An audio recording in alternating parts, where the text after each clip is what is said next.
ข้อแตกต่างระหว่างสุรากับนารีสุรา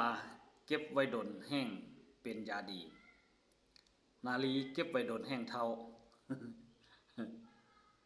สุราเปรียบคือเพื่อนนารีเปรียบคือเมียสุราจะออกฤทธิ์เวลาเฮาดื่มนารีจะออกฤทธิ์ได้ทุกเวลา สุรามีแต่เฮาสั่งมันแต่นารีมีแต่มันสั่งเฮาโอ้โหสุรามีเจ้าของมีปลายบอกแต่นารีมีแฟนบ่ยอมบอกสุราเบื่อยามใดก็เลิกได้แต่นารีเบื่อเท่าใดก็ห้ามเลิกเลิกสุรา